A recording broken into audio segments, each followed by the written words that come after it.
Nabubulok, mabaho, mga walang utak, at wala silang gusto kundi ang iyong juicy, tasty brain. Idagdag mo pa dyan ang sexy mong katawan. Ang mundo ay nasa bingit ng pagkawasak at maaaring pangmatagalang delubyo. Makatagal ka kaya kung may zombie apocalypse sa Pinas?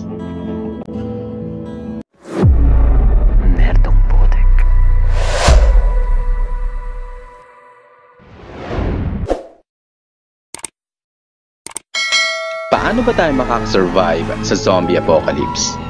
Narito ang mga dapat at hindi dapat gawin para makasurvive. Una, magdasal ka sa Diyos mo at humingi ng guidance sa mga minuto o oras na susunod.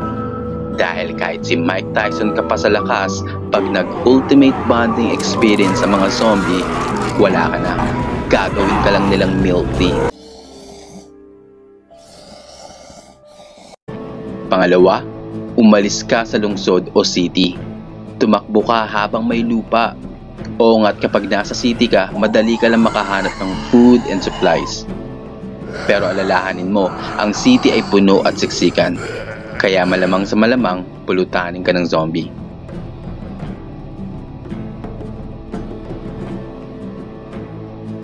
Galing sa University of Leicester ang theory na sa loob lamang ng 100 days ay masasakop na ng mga zombie ang buong mundo. At ayon sa kanila, posibleng 300 katao lang ang mabuhay globally. Outnumbered tayo ng 1,000,000 to 1 by zombies. Alam ko iniisip mo, isa ka sa 300 na survivor, no? Kapag pumutok ang balita tungkol sa paglaganap ng zombie, huwag kang pupunta sa bilihan ng baril o armas. Oo nga't napakagandang idea nito pero nerdo. Ingat din dahil hindi lang ikaw ang nakaisip nito. Posibleng 1,000 tao din. Baka magka-stampede pa. Di ka nga namatay sa zombie, namatay ka naman sa tapak ng tao.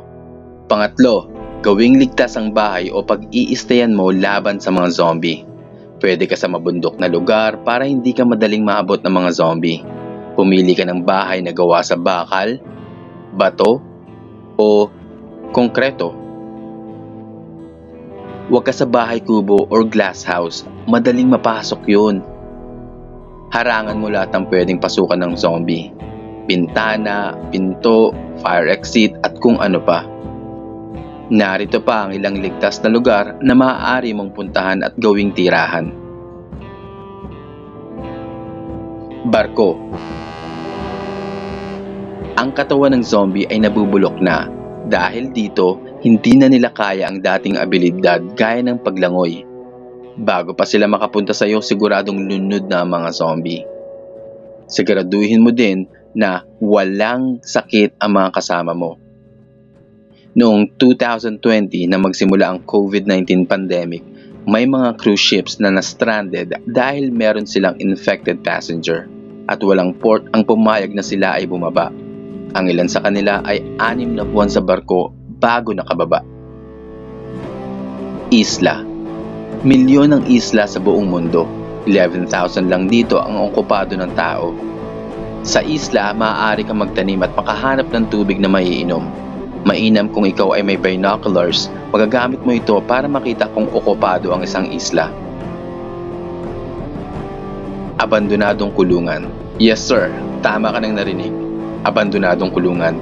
Makakatulong ang matataas na pader para mapigilan ang mga amoy bulok na karneng humahabol sa iyo. Okay, let's say nakasurvive ka ng 1 buwan. Ano next move mo? Malamang maghahanap ka ng pagkain, gamot at iba pa. Diyan pumapasok ang pang-apat. Ihanda ang sarili. Magsuot ng mga protective gears gaya ng gloves, helmet, cowboy shoes. Okay na mukha kang katawa-tawa kaysa maging merienda ka nila.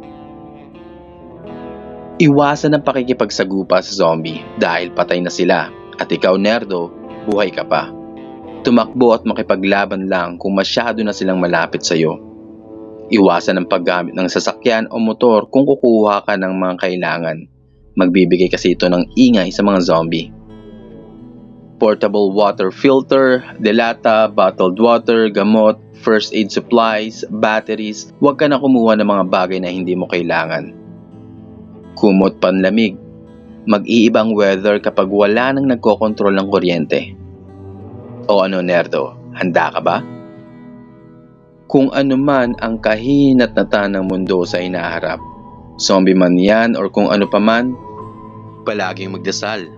Libre lang ito, pero may sukle. Kung ayaw mong kainin ka ng zombie, huwag kalimutang mag-like, mag-subscribe at hit mo na rin ang notification bell para updated ka palagi sa aming seryosong kalokohan.